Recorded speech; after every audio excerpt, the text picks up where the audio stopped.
Hello friends, welcome to Bright Words Academy. So friends, today I am discuss another figure of speech that is sarcasm. हम लोग sarcasm को देखेंगे। इसके पहले हमने irony, paradox कई figure of speech की वीडियोस अपलोड किए हैं जिसका लिंक हम आपको दे देंगे, उनको भी आप देखिएगा जो कि हेल्पफुल रहेंगे। तो आज हम लोग सरकाज़्म को देखेंगे। सरकाज़्म क्या है? आज हम लोग आयरनी और सरकाज़्म के बीच में डिफरेंस भी समझेंगे कि इन दोनों में क्या अंतर है। ओके, सो फ्रेंड्स, आपको ये क्लासेस अगर अच्छी लग रही हो, हेल्पफुल हो रही हैं, तो चैनल को जरूर सब्सक्राइब कर लीजिए। न्यू व्यूअर्स है तो चैनल को जरूर सब्सक्राइब करिए एंड वीडियोज़ को भी लाइक एंड शेयर कर दिया करिए। नोटिफिकेशन बेल को प्रेस करना ना भूलें जिससे हमारा नोटिफिकेशन आप तक पहुँच सके। चलिए फ्रेंड्स, चलते अपनी क्लास की ओर। Okay, let's start. So sarcasm. Sarcasm is a direct attack in which the author does not say the opposite to what he means. He says what he means. He says in a way to implies ridicule, disapproval और contempt. तो sarcasm क्या है? Sarcasm एक direct attack है जो कि author opposite ना कहकर अपनी बात को, जो उनका उसका कहने का मतलब है, मीन्स है, वही बात सीधे सीधे कहता है। He says what he means, जो उसको कहना है वही बात सीधे सीधे कही जाती है, ना कि आपको घुमा फिरा कर। He says in a way that implies ridicule, disapproval और कंटेम्प्ट। वो अपनी बात को इम्प्लाइज करता है ridicule, disapproval and contempt way में, इसको डिफाइन करता है। आपकी आयरनी में क्या होता है? आयरनी में आपके जो बात कही जाती है वो सीधे ना करके अपोजिट उसकी कही जाती है। जो बात हमें कहना चाह रहे हैं उसको सीधे सीधे तौर पे ना कहकर उसको घुमा फिरा के बात कहते हैं। और सरकाज़्म में क्या है? आपको जो बात कहना है, जिसका उसका जो आप कहना चाह रहे हैं, जो मीन्स है आपका कहने का, वही बात आप सीधी तरीके से कह रहे हैं। ये आपका सरकाज़्म होता है, डायरेक्ट अटैक कर रहे हैं। तो ये सरकाज़्म में आपका यही डिफरेंस है। बातों को आयरनी बातों को घुमा फिरा कर जो कहना चाह रहे हैं उसका अपोजिट कहेंगे, और सरकाज़्म में जो बात हम कहना चाह रहे हैं, जो हमारा मीन्स है हमारी बात का, कहेंगे भी। तो ये आपका सरकाज़्म हो गया। तो जैसे आयरनी में कहेंगे फुल पर्सन है, उसको आयरनी के वे में कहेंगे yes you are very intelligent, you are very wise. ये आपका आयरनी हो गया कि हम किसी मूर्ख पर्सन को आपको वाइज बता रहे हैं, इंटेलिजेंट बता रहे हैं, डैट इज आयरनी। और फुल पर्सन को हम डायरेक्ट फुल कह दें, मूर्ख को अगर मूर्ख सामने से कहते हैं तो ये आपका सरकाज़्म हो जाएगा। ओके, आई थिंक ये क्लियर हुआ होगा। तो सरकाज़्म क्या है? In sarcasm we really mean exactly what we say, it excites contempt और रिडिकुल। सरकाज़्म क्या है? जो रियली हमारी बात का मीन्स है कहने, वही बात हम कहते हैं डायरेक्ट। आपका कंटेम्प्ट और रिडिकुलस वे में रहेगा। ओके, तो ये आपका सरकाज़्म होता है। आई क्लियर हुआ होगा। आयरनी आपको घुमा फिरा के बाद अपोजिट जो हम कहना चाह रहे हैं उसका अपोजिट क्या है, तो वो आपका आयरनी हो गई।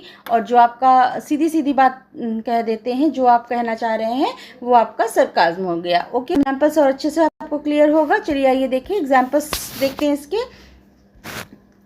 आई am glad to see you could make it on time. जैसे कोई पर्सन है, अब कोई मीटिंग है, कहीं पे लेट आता है, तो उसको क्या कहेंगे? I am glad to see you could make it on time.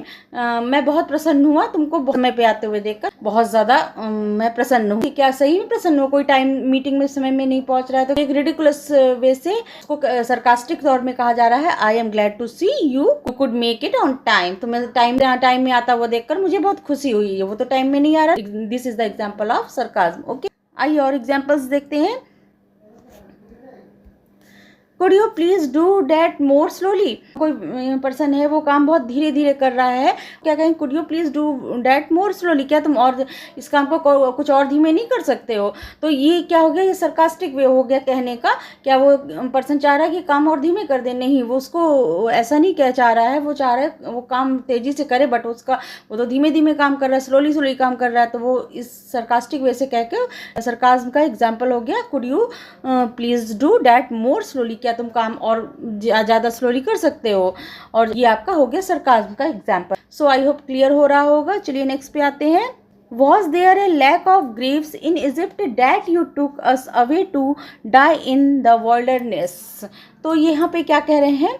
क्या इजिप्ट में ग्रेव्स की कमी हो गई थी, कब्र की कमी हो गई थी, जो तुम मुझे यहाँ पर जंगल पे मरने के लिए ले गए? तो ये क्या है? ये आपके यहाँ पर एक्सोडस में, एक्सोडस 14:11 में जो ईसाई जो हैं वो मूसा से शिकायत कर रहे हैं, क्या इजिप्ट में ग्रेव्स की कमी हो गई थी जो आप मुझे जंगल में मरने के लिए ले आए हैं, कि रेगिस्तान में जो कठिनाइयाँ हैं उसकी कठिनाइयों की वजह वो मिस्र में जो भी गुलामी की कठिनाइयाँ हैं वो सब को उनके लिए ज़्यादा अच्छी हैं। तो इस तरह करके मूसा से शिकायत कर रहे हैं। Was there a lack of graves in Egypt that you took us away to die in the wilderness, क्या इजिप्ट में ग्रेव की कमी हो गई थी, कब्रों की कमी हो गई थी, जो आप मुझे जंगल में, हम लोगों को जंगल में मरने के लिए ले आए हैं। तो इस तरह करके से मूसा से शिकायत कर रहे हैं। तो यहाँ पर ये एक सरकाज़्म का एग्जाम्पल हो गया। ओके, नेक्स्ट एग्जाम्पल देखें। The chief priest said मॉकिंग Christ. Chief priest जो है वो क्राइस्ट के लिए मॉकिंग कर रहे हैं, वो बता रहे हैं he saved others but himself he could not save. Jesus Christ है वो, उन्होंने सभी लोगों को बचाया but himself he could not save, वो बट अपने आप को नहीं बचा सके। तो ये इस तरह करके यहाँ पर आपका सरकाज़्म का एक ये भी एग्जाम्पल हो गया है। आई होप ये आपको क्लियर हो रहा होगा कि जो बात आप कहना चाह रहे हैं, जो आपका मीन्स है, वही बात सीधी तरीके से कह दी जाती है, वो आपका सरकाज़्म हो गया। आइए एक नेक्स्ट एग्जांपल देखते हैं। ये आपका जूलियस सीजर का है। It is true this god did shake. ये सत्य है कि ये जो गॉड है डिड शेक, हिल गया है। अब गॉड कैसे हिल गया है, तो यहाँ पर क्या कहना चाह रहे हैं, ये आपका जूलियस सीजर का एग्जाम्पल है। तो हियर कैसियस जो है कास्का से डिस्कशन कर रहा है। It is true this god did shake, here Cassius tone is sarcastic, the word this god are used in a mocking way. ये जो god, this god word use हुआ है, ये एक मॉकिंग वे में यूज हुआ है। कैसे यूज हुआ है, ये देखिए, a god be expected to be strong, stable and unshakable. God जो हमारे स्ट्रॉन्ग है, स्टेबल है, अनशेकनेबल है। कहाँ हम गॉड तो स्थिर है, स्टेबल है। तो ये सब चीज़ें जो गॉड की क्वालिटी है। गॉड कैसे हो सकता है, इसमें कह रहे हैं कि सीजर के लिए कह रहे हैं, कैसियस जो है कास्का से बात कर रहा है, सीजर के लिए कह रहा है कि गॉड डिड शेक, जो हमारा गॉड है, जो सीजर अपने आप को सब शक्तिमान सब बताता है, वो हमारा हिल गया है, डिड शेक। तो यहाँ सीजर के लिए कैसियस बात कर रहा है। तो ये यहाँ पर आपका एक सरकास्टिक वे, इसकी टोन कैसी है, एक सरकास्टिक वे में है। तो ये आपका एक सरकाज़्म का एग्जाम्पल हो गया। आई होप क्लियर हो रहा होगा। नेक्स्ट पे आते हैं। Certain God did not make man and left it to Aristotle to make him rational.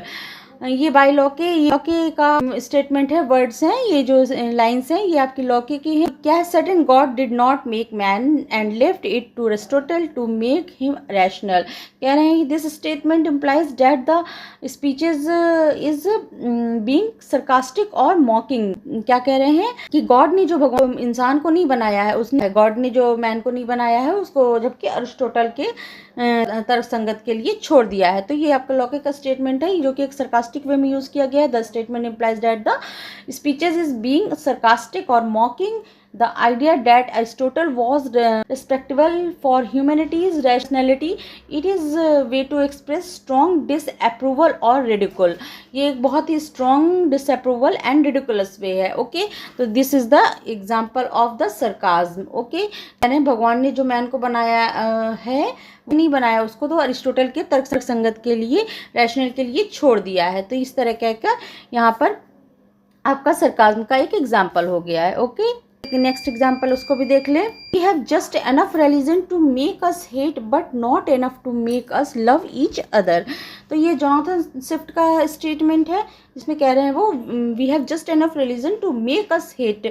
हमारे पास नफरत करने के लिए धर्म बहुत पर्याप्त है, but not enough to make us love each other. लेकिन एक दूसरे से प्रेम करने के लिए वो पर्याप्त नहीं है। तो ये स्टेटमेंट आपका स्विफ्ट का है, जो एक सरकास्टिक वे में कहा गया है। वी हैव जस्ट, हमें नफरत करने के लिए हमारे लिए धर्म जो है टफ है, बट जो हम एक दूसरे से प्रेम करें वो उसके लिए हमारे लिए पर्याप्त नहीं है। तो ये आपका जोनाथन लाइन्स हैं, जो कि एक सरकास्टिक वे में कही गई है, जो कि आपका एक सरकाज़्म का एग्जाम्पल हो गया। ओके, तो ये आपके एग्जाम्पल हो गए सरकाज़्म को। तो आई होप आपको क्लियर होगा सरकाज़्म क्या है। सरकाज़्म आपका ये है कि जो आपको एक तरह का व्यंग है, जो किसी को घुमा फिरा के ना कह के सीधे सीधे तरीके पे जो कहना चाह रहे हैं, जो हमारा मीन्स है, वही हम उसको कह देते हैं, that is the sarcasm. Okay, I hope अब आपको ये क्लियर हुआ होगा सरकाज़्म क्या है, होगा हेल्पफुल हुआ होगा आपके लिए, समझ में आया हुआ होगा आपको। तो अगर अच्छा लगा हो तो चैनल को सब्सक्राइब जरूर कर लीजिएगा,